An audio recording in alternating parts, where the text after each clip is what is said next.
DK Hindi class में आपका स्वागत है।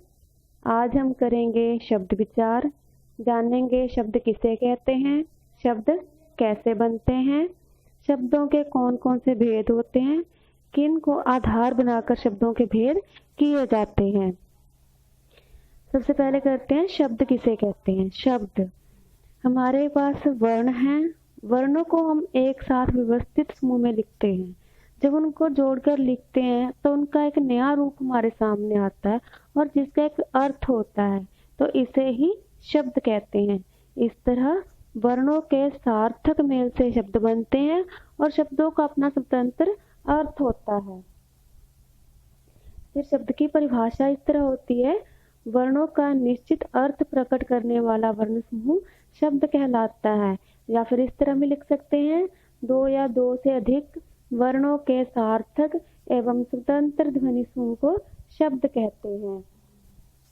शब्दों का वर्गीकरण 5 आधारों पर शब्दों का वर्गीकरण किया जाता है। स्रोत या उत्पत्ति के आधार पर, रचना के आधार पर, प्रयोग के आधार पर, अर्थ के आधार पर, व्याकरणिक प्रक्रिया के आधार पर।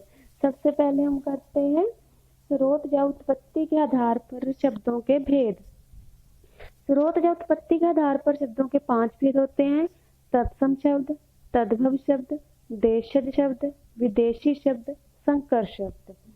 तत्सम शब्द संस्कृत के जो शब्द हिंदी में प्रयोग किए जाते हैं बिना किसी बदलाव के, जब हम संस्कृत के शब्दों को हिंदी में प्रयोग करेंगे तो वो तत्सम शब्द कहलाएंगे। जैसे मयूर, पत्थर, दुग्ध, ये हमारे संस्कृत के वो शब्द हैं जो हम हिंदी में प्रयोग करते हैं और इन्हें तत्सम शब्द कहते हैं।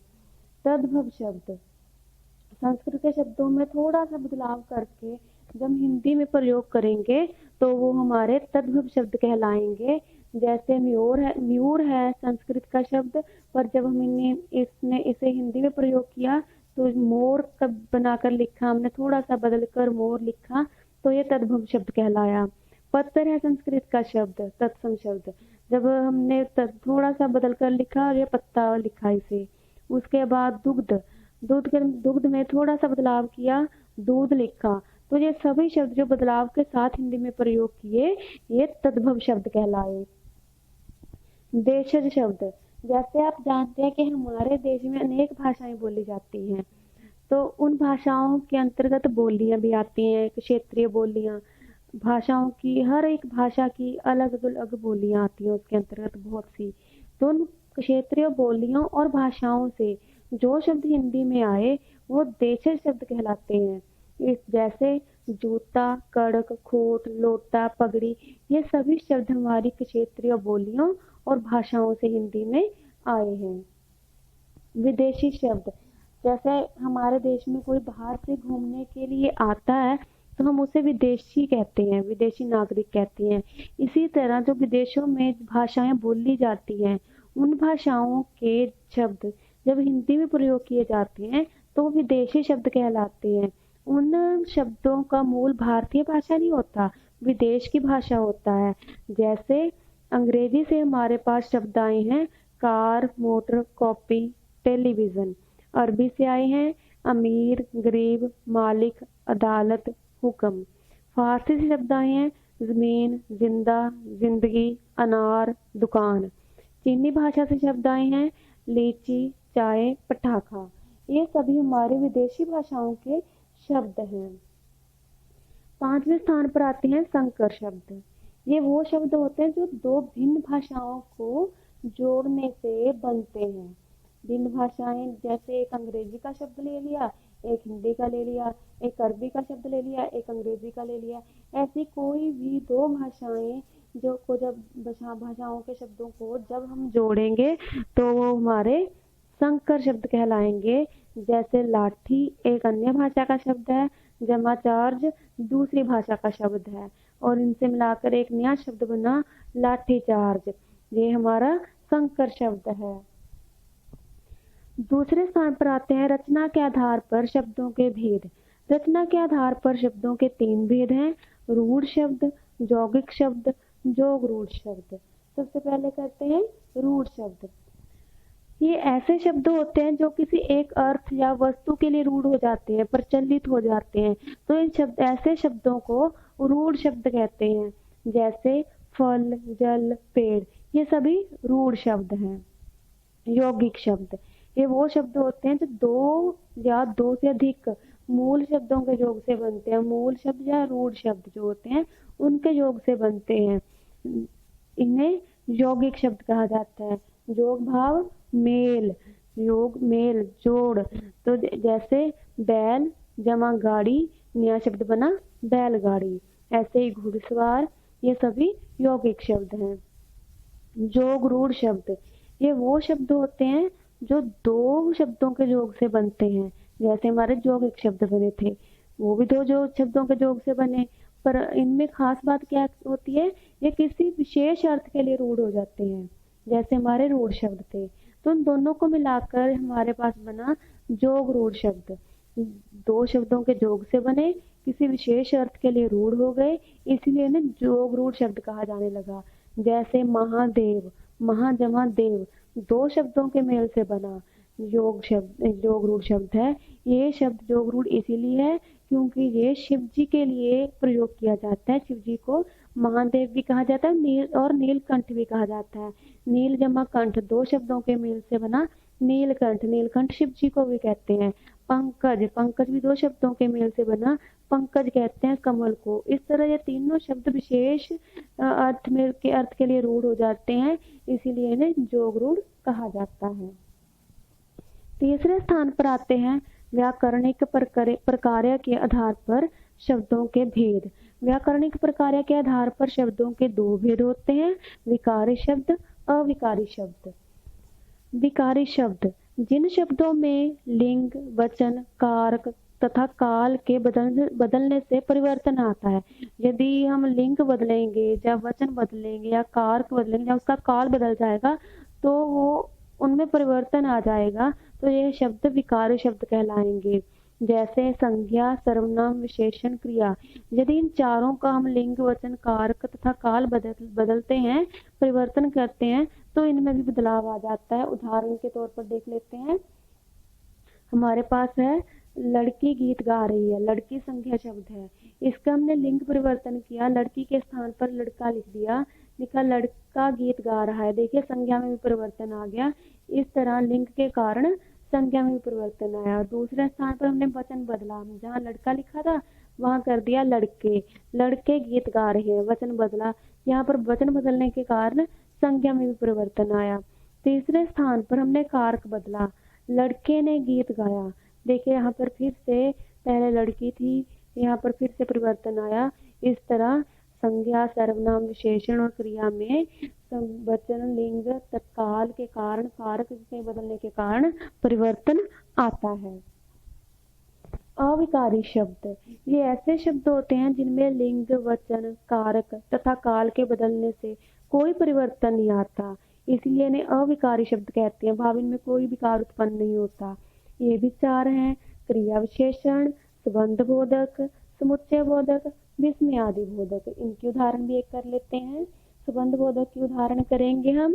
जैसे सभी सोहन से पहले उठे, से पहले जहाँ संबंध बोधक है, उसके बाद हमने थोड़ा सा परिवर्तन किया, सोहन से पहले सब चले गए।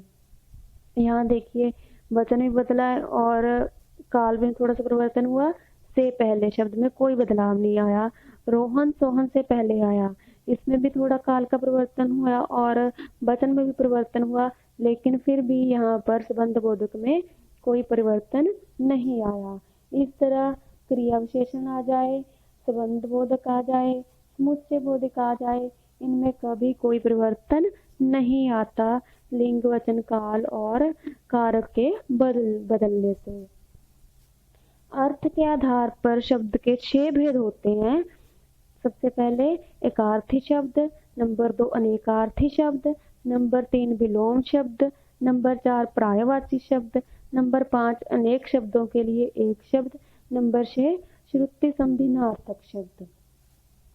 सबसे पहले आते हैं अनेकार्थी शब्द। ये ऐसे शब्द होते हैं जो केवल एक ही अर्थ में प्रयोग होते हैं, इनका कोई अलग मीनिंग नहीं निकलता, एक ही अर्थ निकलता है। इसी जैसे घर, मेज, कमरा, क्योंकि एक अर्थ में प्रयोग हो रहे हैं इसलिए ये एक अर्थी शब्द हैं। दूसरा आता है अनेकार्थी शब्द। एक से अधिक अर्थ देने वाले शब्दों को अनेकार्थी शब्द कहते हैं। जिन शब्दों के एक से अधिक 2, 3, 4 ऐसे अर्थ निकलेंगे उन्हें अनेकार्थी शब्द कहेंगे। जैसे तीर, तीर के हम 2 अर्थ लेते हैं यहाँ, एक बाण, दूसरा किनारा। पानी, पानी के भी 2 अर्थ हैं, जल, दूसरा चमक। इस तरह ये दोनों शब्द अनेकार्थी शब्द हैं। पर्यायवाची शब्द, ये ऐसे शब्द होते हैं जिनके समान अर्थ लेने वाले और भी शब्द होते हैं, और भी शब्द होंगे, इसीलिए इन्हें समानार्थी शब्द या पर्यायवाची शब्द कहा जाता है। जैसे यहाँ उदाहरण लेते हैं कपड़ा शब्द की। कपड़ा है, कपड़ा के और समानार्थी शब्द हैं जो जिन्हें हम कपड़ा के स्थान पर प्रयुक्त कर सकते हैं। चीर, पट, अंबर।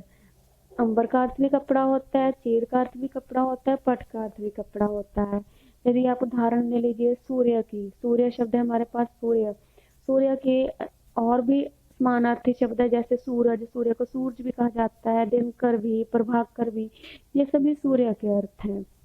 इसलिए ये पर्यायवाची या समानार्थी शब्द हैं।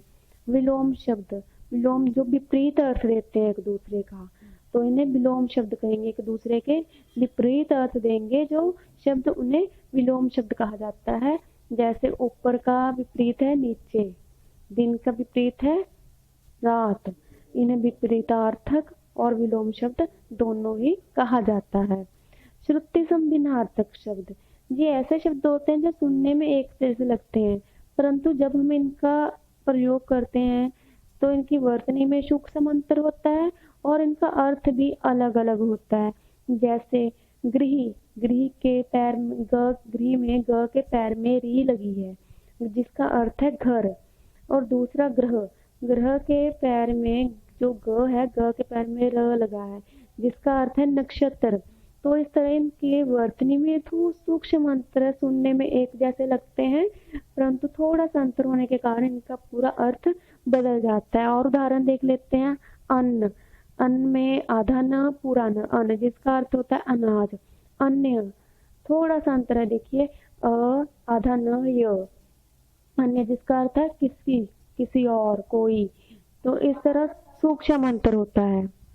अनेक शब्दों के लिए एक शब्द, ये ऐसे शब्द होते हैं जो अनेक हैं, लिखे होते हैं, पर उनके लिए हम एक शब्द का प्रयोग करते हैं, या जिन्हें वाक्यांश के रूप में होते हैं तो उनके स्थान पर हम एक शब्द लिखते हैं।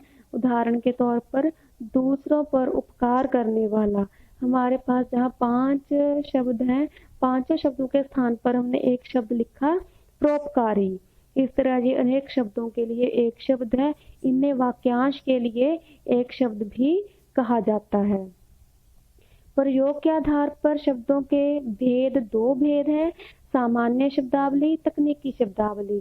सामान्य शब्दावली हमारी आम बोलचाल की भाषा होती है, जैसे आम बोलचाल की भाषा के शब्द होते हैं जैसे रोटी, कपड़ा, मकान, घर, ये सभी हमारी सामान्य बोलचाल की भाषा के शब्द हैं, इसीलिए इन्हें सामान्य शब्दावली कहा जाता है। दूसरे स्थान पर आती है तकनीकी शब्दावली। वे शब्द हैं जिनका प्रयोग विभिन्न विषयों, व्यवसायों एवं विज्ञान अथवा किसी कार्य क्षेत्र विशेष में होता है, जैसे सचिव, रसायन, परमाणु, वरिष्ठ, ये सभी तकनीकी शब्दावली के शब्द हैं। ये था हमारा आज का पाठ। अब कुछ प्रश्न उत्तर कर लेते हैं। सबसे पहले शब्द की परिभाषा दीजिए। वर्णों का निश्चित अर्थ प्रकट करने वाला वर्ण समूह शब्द कहलाता है। ये हमारे शब्द की परिभाषा है। दूसरा प्रश्न, स्रोत या उत्पत्ति के आधार पर शब्दों के भेद लिखिए। उदाहरण सहित भेद लिखने हैं। शब्द स्रोत या उत्पत्ति के आधार पर शब्दों के 5 भेद हैं। नंबर 1 तत्सम शब्द, इसके उदाहरण है पक्ष। दूसरा हस्ती। दूसरे नंबर पर आता है तद्भव शब्द, इसके दो भेद उदाहरण, पंख, पक्ष को पंख कहते हैं, तद्भव रूप है इसका।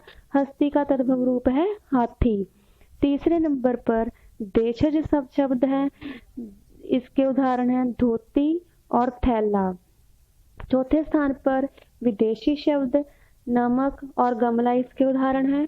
पांचवें स्थान पर है संकर शब्द सीलबंद और डबल रोटी, ये दोनों संकर शब्द के उदाहरण हैं।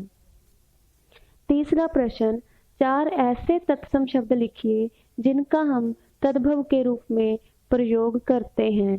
सबसे पहला तत्सम शब्द पक्षी है, इसका तद्भव शब्द है पंछी। दूसरे नंबर पर ओष्ठ, इसका तद्भव रूप है ओंठ या होंठ। तीसरे स्थान पर तत्सम शब्द है गृही, इसका तद्भव शब्द है घर। चौथे स्थान पर घृत, इसका बदला हुआ रूप तद्भव शब्द के रूप में आता है घी। पांचवें स्थान पर पद, इसका तद्भव शब्द रूप है पैर। ये हमारे आज के प्रश्न उत्तर हैं। आपको मेरा पढ़ाया हुआ पाठ कैसा लगा नीचे कमेंट बॉक्स में जरूर लिखें।